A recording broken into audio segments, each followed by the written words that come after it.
there isn't this one-to-one correlation of how chemically addictive a drug is and to how addicted you will get to that drug or how dependent you will be on that drug. And I think that's something that's kind of missing from the conversation. Fortnite, Rick and Morty pack kind of assume that maybe your experience is going to be that of a cartoon. It's certainly not. It's certainly not. Hey, I'm Julian.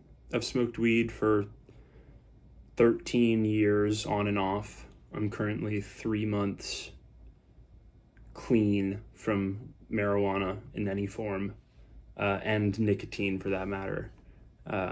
However, I do still use other drugs recreationally, but this channel and my main issue and drug that I've had a dependency on and struggled with is weed. So that's kind of the topic. And today is the second episode of what I'm calling Why We Smoke. Wasn't alive, in the 70s, 80s, 90s, when you might hear parents or family members or older people that talk about, how weed just wasn't as strong. And that's a fact. There's a Yale School of Medicine study, 1995, average THC content was about 4%. Now it's about 17%.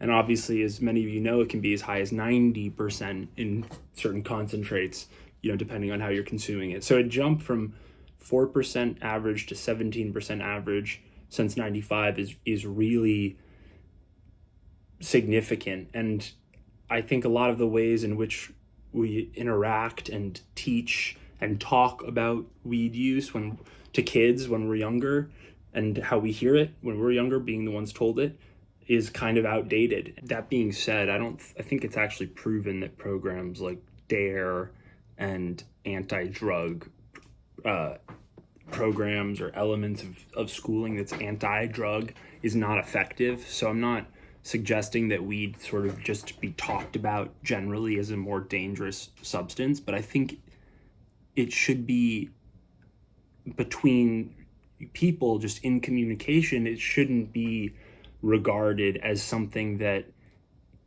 can be picked up and put down easily. The way people regard cocaine, for example, as something that they're a little hesitant to try on a casual basis because of its addictive properties. Well, we've seen, and anecdotally I've seen through my own experience, that one can have an issue with weed, cocaine, exercise, alcohol.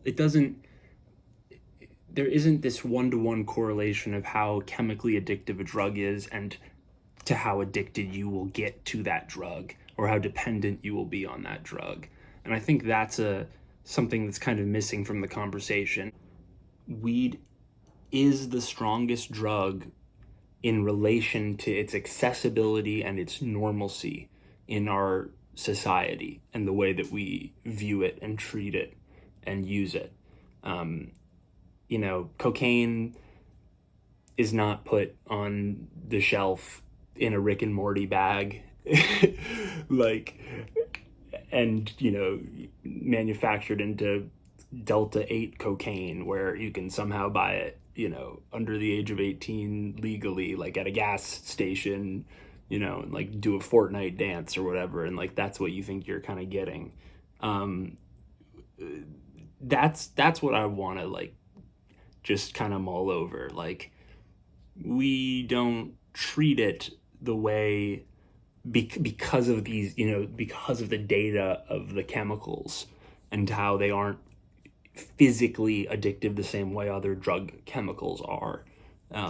I just think it's a fallacy that's kind of harming us and harming younger people, especially that don't have experience or know much about other drugs. Anecdotally, when I first tried cocaine, I was kind of like, that's it. Like, when I hit my first dab, weed oils, like that, like hit me like a train. Like, other drugs have not felt similar. You know, everyone's experience is going to be different, and I'm certainly not recommending that you go go do like, you know, harder drugs than weed. But I think there's this big discrepancy in how we talk about it and observe it and communicate it to people, what weed is and what it really is, especially when you kind of consider um, the strength, the rise and the strength of it in terms of potency, and the ways in which there's like all these new, you know, people spraying terpenes on really shitty weed to increase the THC percentage in like an artificial way that's not good for you, and probably provides an even worse experience. Um, so yeah, I don't know if I have any more thoughts than that. I'm not even sure if this was really clear at all, but it's that's what I'm thinking today. Cool. See ya.